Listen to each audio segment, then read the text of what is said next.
know that I've decided. I finally realized that all I want is you. You. What's up, gang? Another video brought to y'all by him And her. Baby, what are you singing? A song. Baby, it's definitely, I think it's time for you a retwist while you're here singing and stuff. You trying to tell me I look crazy? I didn't have to say it. Tell me what you see in me. Gotta be something different. You must be made for me. Patience is nothing. What's up, y'all? Alright, so this video can consist of, I'm gonna do Baby retwist. I've never done this before in my life. So it's gonna be me retwisting her hair. So she's gonna kind of walk me through it, and we're gonna see what the outcome gonna be. In the midst of me doing her hair, we're gonna do a little story time. We're gonna have a little series of questions, and yeah. So just tune in, get y'all popcorn, your drinks, whatever you need to do. Grab your girlfriend, your boyfriend, and chime in with us. And here we go. All right. So where do I start? Okay, so we can section it off because I know looking at it, it looks kind of overwhelming. So we don't have 4 little ponytail holders with us. Got them downstairs, baby. Okay, so we're gonna put it in 4 sections. 2 ponytails in the front, 2 ponytails in the back, and you're gonna start on 1 in the back.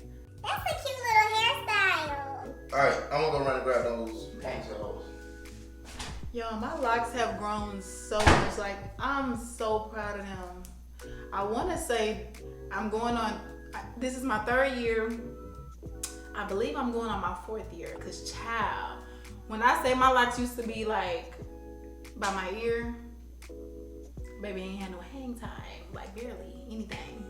But yeah, so baby is about to do my lock retwist today. I'm going to guide him as best as I know how. I'm pretty sure he gonna do good though, because he like that, you know what I'm saying? So I feel like, not like that, because I know how y'all be, but he's very attentive to details, so I'm pretty sure he's gonna do a great job. Yeah. Y'all, I forgot he the police. Quit knocking like the police.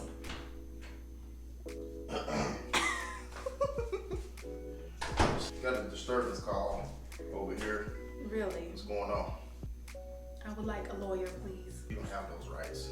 I'm violating all your rights today.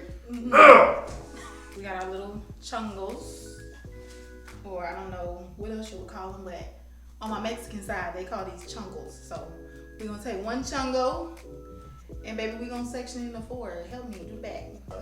So I'm gonna do the front 2. We're just gonna put the little ponytails like so, like that. What type of the brown be saying? Y'all, I do have dandruff, so don't judge me. Don't judge me. It's snowing. That's how you get winter. Coming for me? That's how you get winter in the summertime. You coming for me? That's crazy. Whose team are you on? Baby, I'm on team us. Mm-hmm. You should rock that. Yeah, just go out like Molly today, like this is style. Who the heck is Molly? You don't know who Molly is? No. Oh my God, you lame. Or am I lame? Because I know who Molly is. Oh, yeah. She used to do her legs around like a clock. Baby, the girl who's doing legs around the clock. You know what? You don't even know who I'm talking about. Okay, why? Why is this one so high? I'm afraid, y'all. Look. He can't even level out the ponytails. Okay, really, you know what? This is already up. Leave this section down because that's where you're going to start anyways. Boom. So we're going to start on this bottom row. Okay, put this in a ponytail. Got you. You're so sweet. You ever done this before? Never in my life. You never done a retwist? Nope. Have you ever done a woman's hair? Nope. You ain't never took down a sew-in, washed some hair, nothing? I washed her before, but that's about it. So, I washed her hair the other night. you're going to take this little rat tail right here. And you're going to find my bottom row. Because I think it's like 2 rows I took out. Which is only 1 at the bottom on this side. So just use that rat tip and make the line go straight, clean across. Now the key to making a straight part is you don't lift up the comb from the head. You keep it down flat the whole time you go across, just like you're drawing.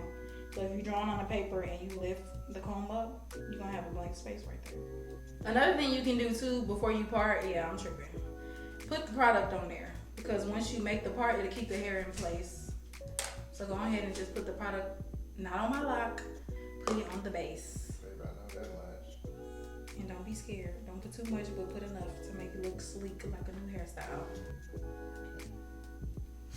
Y'all like my makeup? I did try to get cute for y'all today because I know in the past 2 videos I was looking like, but today I'm, trying to look cute because I'm getting my hair done. Y'all know how it is when we get our hair done. Baby, I keep it from my twisting. You know what? I'm tripping because where are the clips at? Okay, y'all, I got the clips. Baby, first of all, stop what you doing. Cause what you doing? Your bottom row, baby. You doing my bottom row? That's nice. Did you part my bottom row? Cause I haven't felt not one comb While touch you my was hair. talking, baby, I had put the No, line. baby, I felt you just getting it twisted. I swear to you. When So you was telling talking- me I got a nice straight box part Yes. in between these two? Yes, you do. And this one frizzy, so how you put a clip on it? And the clip not on there right. Baby. Now I had a lot of, This one real deep. it is, I'm proud of that one. But baby, this one, I put the clip on this. baby, one. I had a lot of hope in you. I don't want this purpose. Look, let me show you something. Let me show you, just let that one go. So it's already parted neat.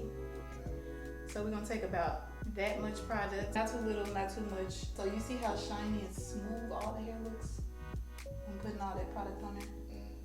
Then you want to take your comb. You see, I don't have my comb, but since we're using this, use that little comb side. Smooth the hair in.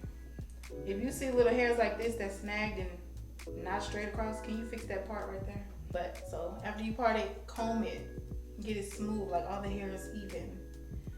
Then you're going to start to twist like this with your fingers. And you're gonna take your palms and roll it until you see it flat like that. See? And then that makes the base of it, smooth. But you see this, that's frizzy? You're gonna take your hand like this, like cup it, and you're going to do this to get those hairs to lay down. You think you could do that? And then when you get to the bottom, just keep going down. This just helps to tame the whole lock and keep it looking neat.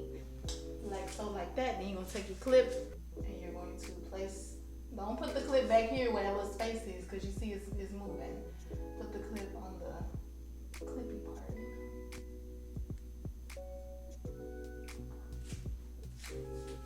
This thing is dangerous. So what? There you go, baby. Baby, just you. I'm playing the violin. Yes, exactly. I don't know people that used to the beat. Baby.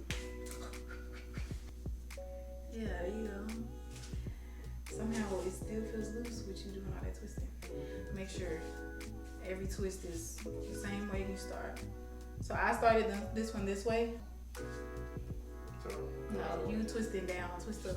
It's important to not let a lot of people retwist your locks because you need to know which way you've been twisting it. Otherwise, you'll be unraveling your locks when you're twisting them. We're gonna let baby get a few in and we gonna come back and show y'all. Baby, are you parting my hair? You sure? Okay. Sometimes it feel like it's little hairs pulling. You look real focused. And y'all, this is not a normal thing. Baby does not usually do my hair. I usually go to my sister or I do it myself or I hit up my girl La, who's been doing my locks for years. But we wanted to see if baby knew how to retwist because he always talking about he feel like he could do stuff better. So we gonna see. How you feel like you're doing now? we're gonna do decent. And one thing about me, anything I do, I want to be my very best, and I don't care what it is. I don't care if it's sweeping a piece of dirt out the floor. I want to do it the best I can. Anytime I do something, there's one thing about me, y'all will learn. Yeah. And I'm serious about everything I do. I don't care how big or small you think it is, or whoever I think it is. I know that's right. Get me right then, baby. Yo, you look so focused. You gonna show us what you done so far? Yeah. Okay, y'all. Parts, everything neat. whatever. I ain't gonna say whatever, but you know, it's all in there. It's looking, because I'm nervous. So that's what I'm at so far, y'all. All right? Get my parts right. I'm nervous too. Baby, how you gonna be nervous if I'm nervous and you nervous? One of us gotta be solid. So our topic for today is, as you may have read by the title, I guess it's gonna start off about our love experiences in the past and how we met. I'll let you go first with your love experience, baby. All right, so my love experience, right? Up until now. Up until now. So first of all, I gotta give y'all just a little background, just a little bit, just to kind of understand where I'm going with it. I come from a household of just growing up with my mother and my sister, right? So in other words, I come from a single parent household for the most part. You know, I have stepdaddies here and there, but for the most part, overall, single parent home. Right? I don't know. Even ever since I was young, I always craved having. First of all, I always craved having two parents in the house. I always wanted to be one of those kids to have both my mom and dad in the same house, right? And that's just one thing I always wanted. But I always learned too. Being around my mom, by my mom raising me, I always learned how she used to love unconditionally. Like I always learned to see her ways and how she give these different men her different love, and you know, and to be frank with you, and they just wasn't good for her, and to see her get shitted on all these years. But anyway, that's what I crave. That's where a lot of my love cravings coming from. You know what I'm saying? Just growing up in a single parent household, and I always wanted two people in the house. So as I got older, as I was graduating, getting out of high school, as I began in my adulthood, I began soul searching in my life. You know, getting my life together, figure out what I'm going to do here and there. So I got myself together. Once I got out on my own in my adult life, I got myself together. I created my own life, got me my career going, you know, got my own place, had multiple vehicles, all that good stuff, you know. And mind you, as I'm telling you this, I'm just going by how I think in my mind how life should go. You know what I'm saying? Like the man, get the job, make the money, and find the woman, and provide, and all this and that. That's how I grew up. That's what I was taught. So that's what I'm going out there from what I know. Right. So as I achieved, you know, getting myself together, had a career going, or whatever. But once I got to that point, I met someone. And I'm gonna share this with you too. As being a man, I'm a very emotional person. You know what I'm saying? I'm not saying like just. You're in tune with your emotions. Yes, and I'm very compassionate about anything I do or whatever, you know what I'm saying? That don't take away from me not being a man. Because the first thing, people got the wrong perspective. They think just being a man, you always got to be put on this tough guy, or you always got to hide your emotions persona. That's not part of being a man. Part of being a man is being emotional and showing your feelings or your inner self or whatever you want to call it, all right? Let me just say that off top. Back to what I was saying, as I got myself together, I was in my career, had my own place, had multiple vehicles, money, everything, you know, and I was young. And during that point, I was like maybe 20, I wasn't even 20 years old. I wasn't even old enough to drink yet in my life when I got myself together. Because when I say I jumped out the porch and ran, got the bag and got my life together, that's exactly what I did. Because that's what I was chasing. I wanted to break the cycle from where I came from. So in the midst of that, getting myself together, I met this female, and up to her, before I even met her, you know, just normal stuff, females here and there, you know, whatever. Being a young man, you have your little, you know, here and there, whatever, flings, whatever you want to call it. Your little 304 phase. Your little 304 phase. As I went through that, I was to the point to where I was like, it wasn't, even as a young person, you know how they say when you're young, you got to do this, you got to go through these different men, women, all this and that. Even when I went through my little phase during that little short period of time, that still wasn't satisfying my craving. You know what I'm saying? I can't force myself to be something that I'm not craving, that my soul is not searching. You know what I'm saying? So with that being said, I ran across this young lady. Started off, she had similar goals and beliefs as me, you know what I'm saying? I'm like, okay, you know, whatever. She showed me affection, this and that. And before I dive in too deep on that, let me just throw this out there too. You know what I'm saying, for people.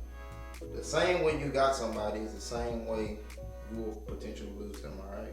So I always look at the situation, how you got with somebody and what was their situation when you got with them. You got to pay attention to all that. But me being young and gullible at the time, you know, I'm just like, you know, ignoring everything, just going with it, just going all off, you know what I'm saying, what I think is right or whatever. And also, another thing that confuses is because when I got with this person, we started to have sex. And a lot of times, sex can kind of throw things off a little bit, especially when you're young. When you start having sex without having experience, it can throw your judgment off. And what you can think is love can be something else. Because you're led by emotions at that point and not intellect or strategy or understanding of yourself. You're just going off of what feels good. What feels good. Not what's actually good. That's going me lacking the knowledge and experience. So of course I'm gonna go with I think is right and what's good. I don't have nobody to guide me. I don't have nobody to tell me this and that. And a lot of time too. So going off what feels good and thinking what's right, women are ahead of men. Because even at a young age, women know things. They pick up on things. Women are very smart. They have a very smart intellect. And women are opportunists. Now, men are too, but I'm just saying women just have that pizzazz about them that it's just natural.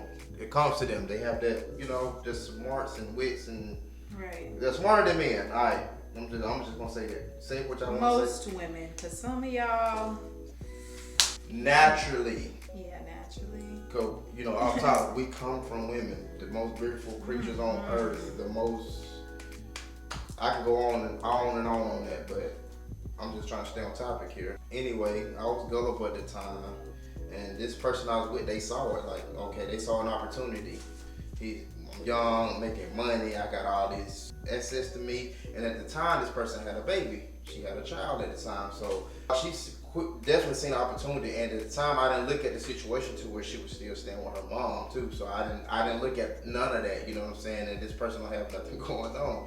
I'm just going off how this person is making me feel love, making me feel like I'm a part of something, like I'm building something. You know what I'm saying? Off time.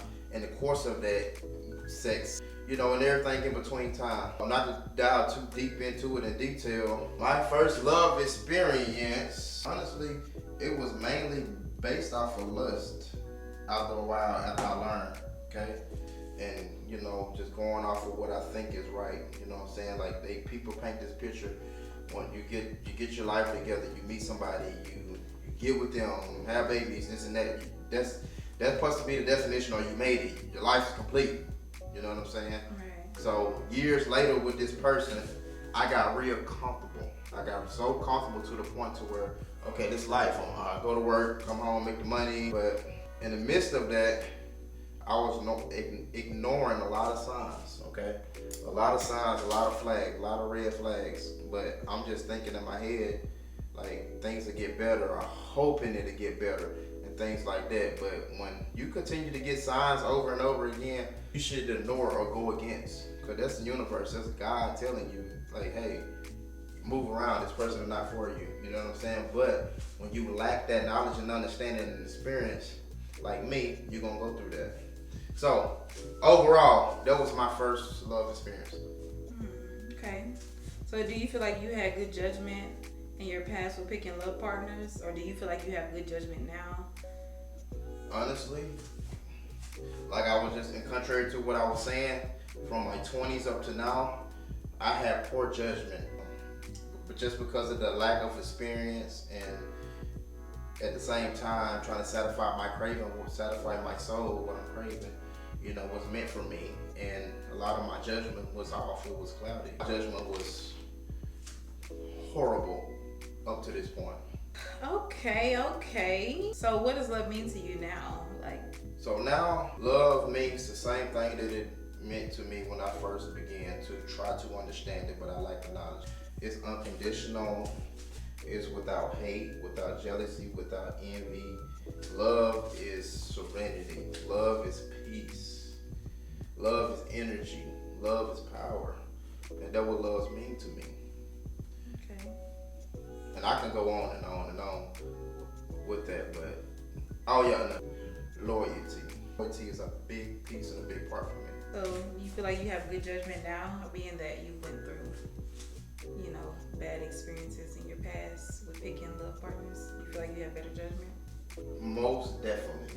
I can say my judgment now is what you would call on point, because it literally, I mean, y'all might laugh, it might sound funny, but it's just reality, and I'm being serious and honest. Like, it took me like 10 years for me to have good judgment when it comes to love and find the right partner. So Okay. yes, I definitely feel like my judgment now is very on point compared to where I was in the beginning stages of my life. So what do you feel like is the difference now in how you picked people before or picked a spouse before and how you pick your spouse now? And before you answer that, I want to let y'all know that this is going to be a 2-part video. It will be a continuation. So if you want to see the result of how he finished my hair, and if you want to also hear my love experience, go check out part 2.